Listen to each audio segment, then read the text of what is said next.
Como foi a era Dunga do canal Futebol Retrô? Então bora lá reagir, deixar teu like, comenta, se inscreva e vamos lá. A única coisa que não me preocupa é meu emprego. Felizmente sou uma pessoa resolvida.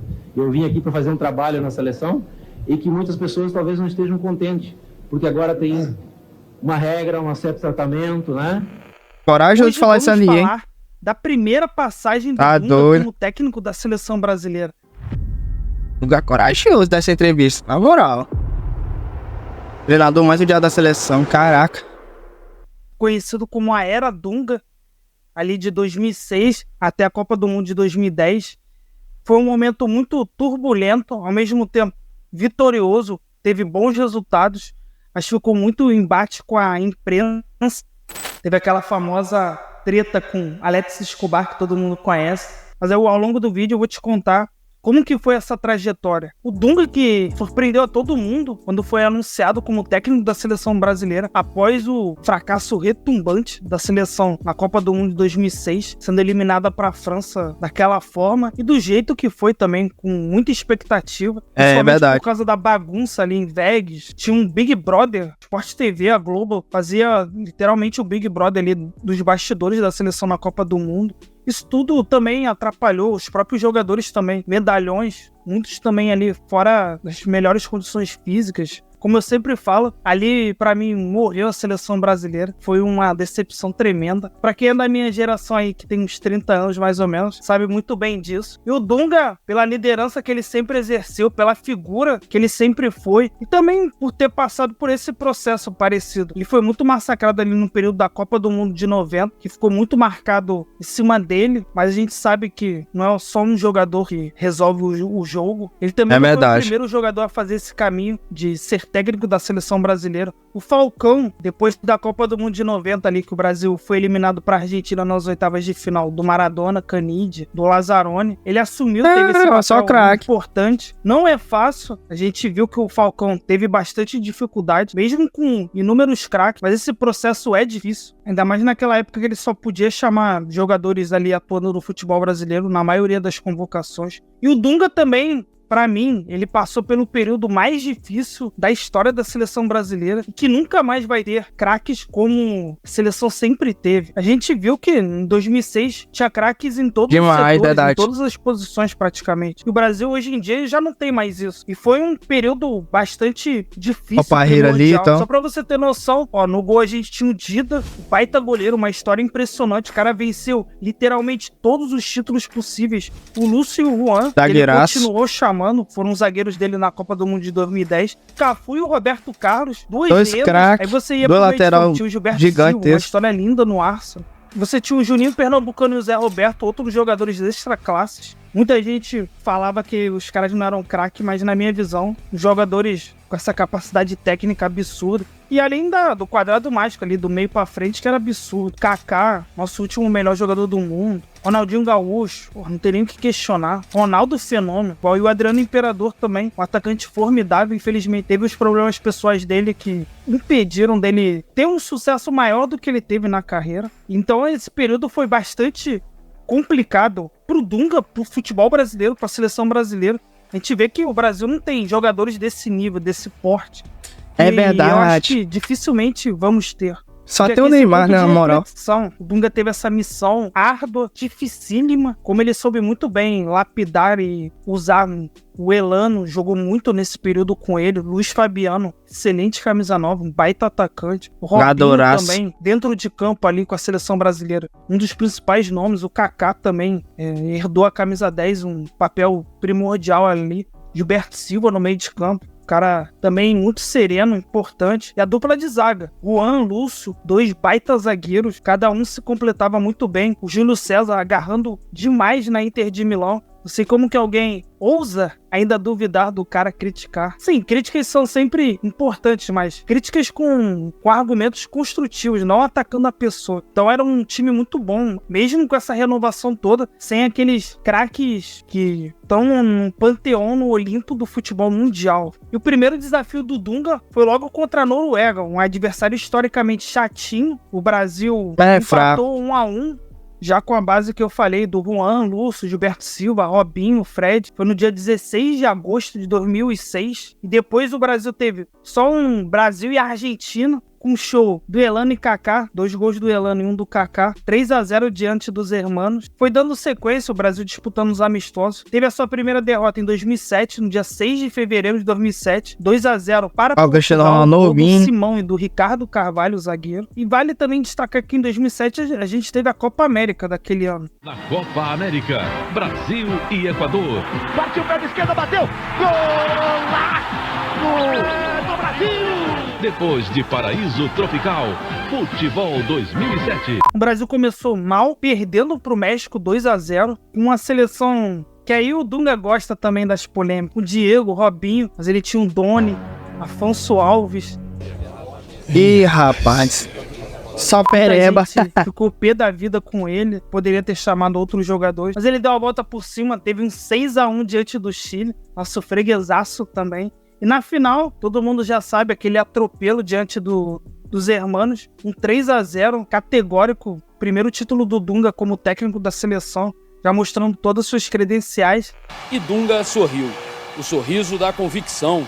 O criticado, o técnico, vai poder rever o pai doente agora. Vai poder conhecer o filho que nasceu em Porto Alegre no último dia 8. E num futuro bem próximo, o pequeno Matheus terá orgulho de dizer que o pai dele é o primeiro brasileiro a ganhar pela seleção a Copa América como jogador e treinador. E com a medalha de ouro no peito, lá foi Dunga escrever novas linhas na sua biografia vencedora. Já mostrando todas as suas credenciais e tudo o que viria, né? Todo o pacote, as provocações, parte de atrito com a imprensa, já começava a dar seus primeiros sinais. Aí o Brasil também acabou perdendo um amistoso contra a Venezuela e depois nas eliminatórias, mais um jogo contra o Paraguai. O Brasil perdeu com a dupla de ataque. Você aí que tá o Paraguai, mano, muito bem. na moral. Carlos e Roque Santa Cruz. Quem se lembra dessas duas figuras aí? Em contrapartida, o Brasil venceu Portugal 6-2 no estádio Bezerrão. Um show lá do Kaká, Luiz Fabiano, vitória acachapante. Em 2008, a gente teve as Olimpíadas, que o Dunga foi como técnico ali da seleção, capitaneada pelo Ronaldinho Gaúcho, mas a gente via nitidamente que ele estava fora de forma. Mesmo assim, o Brasil chegou numa semifinal. Aí sim, a Argentina deu o troco no Brasil, eliminou um trio poderosíssimo ali na frente, com Riquelme, Agüero Messi e Lionel Messi. Tá a Argentina louco, que foi só campeão. máquina. O Brasil ficou com o terceiro lugar, eliminando na disputa a Bélgica. Em 2009, na Copa das Confederações, outro torneio do Brasil, o Brasil venceu os Estados Unidos, Egito, venceu a Itália muito bem, por 3-0. Quando o Dunga sempre era pressionado, ele dava conta do recado. Somos nós mesmos que nos cobramos muito mais do que a torcida, do que a imprensa. Somos nós internamente que nos cobramos isso, porque a gente sabe da qualidade que nós temos. Quando a gente tem jogadores tão descansados, tão repousados, que podem imprimir a velocidade, quando tem uma equipe que quer jogo também de qualidade, as coisas acontecem naturalmente. Ele tinha muitos jogadores na mão e foi importante. Depois eliminou a África do Sul e na final, num jogo difícil contra os Estados Unidos, outro adversário também chato demais, historicamente, uma vitória de virada do Brasil por 3-2, com 2 gols do Luiz Fabiano e o gol do Lúcio ali de cabeça. São 7 brasileiros na área. Caprichou Elano, jogou pra área, Lúcio de cabeça. Gol! Toma. Tá pegou no trave.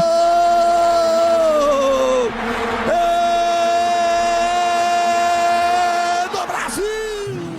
Dando mais um título pro Dunga, pra seleção brasileira, para aqueles jogadores que estavam junto com ele. Em 2010, antes da Copa do Mundo ali de preparação, ele já era muito questionado ali, principalmente em certos períodos das eliminatórias, quando o Brasil perdia ou conseguia, ou empatava. Temos que jogar. Escuta, me posso responder agora ou queres as perguntas?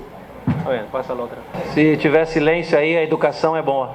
A imprensa vinha com tudo em cima dele. A gente vê que em certos momentos a crítica não era tão válida assim. Era porque ele tinha esses atritos, esses embates com os jornalistas. E na preparação para a Copa do Mundo de 2010, o Brasil enfrentou a Irlanda, Zimbábue e Tanzânia. Adversários, ridículos, sem tanta expressão. Na Copa do Mundo de 2010, o Brasil teve a Coreia do Norte, a Costa do Marfim e Portugal. Foi bem, venceu a Coreia do Norte no primeiro jogo, com gols do Elano e do Maicon. E vale também destacar a base da seleção brasileira, que tinha o Júlio César, o Maicon, o Lúcio, o Juan, Michel Bastos, que muita gente criticava. Não gosto não. Gilberto Silva, Felipe Melo, Elano, Kaká, Robinho e Luiz Fabiano. Uma seleção muito boa. Deixa aí nos comentários o que tu acha dessa seleção aí.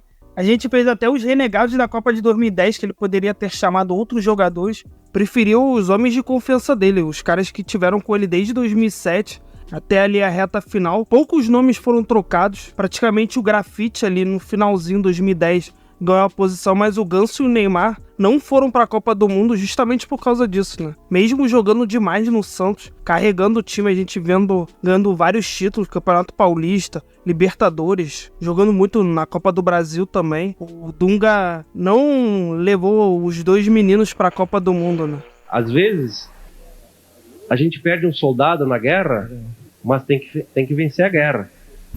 Ninguém falou que esse rapaz, Ganso, que é um jogador excepcional, diferenciado, foi ser reserva na Sub-20. Ninguém falou que na história, na Sub-17, com um jogador tão talentoso como o Neymar, o Brasil pela segunda vez foi desclassificado na primeira fase. Pelo menos para ficar Aquela ali no desculpinha, banco, assim, né, tal. com algo a mais, a gente viu que porque ele não convocou dois. Isso. E depois o Brasil venceu a Costa do Marfim, com grande participação do Luiz Fabiano. Teve um empate de 0-0 com Portugal, mas aí o Brasil, classificado para as oitavas de final, iria enfrentar o Chile, do Marcelo Bielsa. Chile, freguês eterno do Brasil, um 3-0 com gols do Juan, Luiz Fabiano e Robinho. Nas quartas de final, o Brasil teve aquele famoso jogo contra a Holanda, que de dois tempos bem distintos. Um primeiro tempo muito bom, logo de cara o gol do Brasil do Robinho. Do Robinho, rapidinho que ele fez o gol. Incrível do Felipe Melo. Depois tomou uma virada. Ele passa ali entre os zagueiros, sistema defensivo da Holanda. O Robinho foi lá e sem chance pro Stecklenburg. Mas a gente sabe que o futebol sempre prega momentos diferentes e no segundo tempo a história mudou. Primeiro gol da Holanda, num erro grotesco do Júlio Brasil César. ali, do Júlio César e do Felipe Melo, eles literalmente bateram cabeça. FIFA deu o gol pro Sneijder, mas pra mim foi gol contra. Também Depois, segundo gol da Holanda, o Sneijder de cabeça, não precisou nem pular, cara. Verdade, tinha ninguém marcando ele. Entre os defensores ali do Brasil, 2-1. E ainda a gente teve o Felipe Melo expulso daquela forma infantil, ridícula. Qualquer adjetivo aí você pode falar. Colocou tudo a perder. E a gente viu que o Brasil não tinha soluções, jogadores diferentes no banco. Ele começou esse jogo com o Daniel Alves como meio campista. O Elano não estava jogando. Ele que era um cara importante ali pro meio de campo do Brasil. Fez falta. E o banco também... a gente viu que poderia ter tido mais opções. E ficou assim, essa eliminação com um gostinho amargo, que o Brasil poderia ter chegado na final para enfrentar a Espanha. O Dunga acabou saindo, dando espaço para o Mano Menezes. Acho que fica um registro de um período bastante difícil ali, igual eu falei no começo do programa, da seleção brasileira desse ciclo aí de 2006 para 2010, com essa renovação de jogadores muito cascudos, grandes pro futebol mundial. Eu acho, na minha opinião, que não vai ter jogadores desse nível de Ronaldo, Roberto Carlos, Cafu, Dida, Lúcio, Juan, Adriano, Ronaldinho Gaúcho. Então, o Dunga saiu com 68 jogos nesse primeiro ciclo, juntando seleção olímpica, 49 vitórias, 12 empates e apenas 7 derrotas. São só números. Pouca derrota. O principal objetivo era o título da Copa do Mundo, que até hoje a gente tá amarrando esse gostinho aí desde 2002. Mas deixa aí sua opinião. Caramba, o que você acha 22 dessa primeira anos. passagem do Dunga? Curta, compartilhe, comente aí. Valeu, até a próxima. Tamo junto. Porque eu acho que a participação do Dunga na seleção brasileira não foi muito boa, não. Então a gente tem raiva dele com... A gente vai por causa que ele não levou nem o Neymar, nem o Ganso. Poderia ter levado? Poderia, pra deixar ele no banco, entrar uma hora ou outra e tal. Aí os moleques estavam jogando muita bola na época. Mas talvez eu entenda por outro lado, porque eles ainda eram muito novos e tal, pra ir pra uma Copa do Mundo. Mas é isso, passou e tal. E a gente vê também que tinha muito craque nessa época a qual ele chegou a treinar a seleção brasileira. Mas mesmo assim não conseguiu ganhar um título tão grande, a não ser a Copa América. Poderia ter ganhado a Copa do Mundo, poderia, se eu tivesse vacilado ali com a Holanda e tal, e ter tomado a virada nos finalzinhos ali pra Holanda. Então era uma seleção que ele pegou meio bagunçada e também ele fez um trabalho muito fraco e tal, que acabou tendo com que no final ele acabasse sendo demitido e ter uma passagem pela seleção muito ruim, né? Então é isso, dos treinadores mais complicados que a seleção já teve aí nos últimos anos. E mesmo tenha feito história na seleção como jogador, como treinador não foi tão bom, mas é isso, a coisa se passa aí. E em quesito da Copa do Mundo, até hoje a gente espera ganhar, desde 2002 não ganha, ou seja, tá com 22 anos que a gente tá tentando ganhar e não ganha, mas quem sabe futuramente possa chegar esse tão esperado Hexa. Mas é isso, espero que vocês tenham gostado. Deixa teu like, comenta aqui embaixo o que você achou, se inscreva no canal, me siga no Instagram também que vai estar aqui embaixo. E é isso, obrigado por ter assistido, valeu, até a próxima. Fui!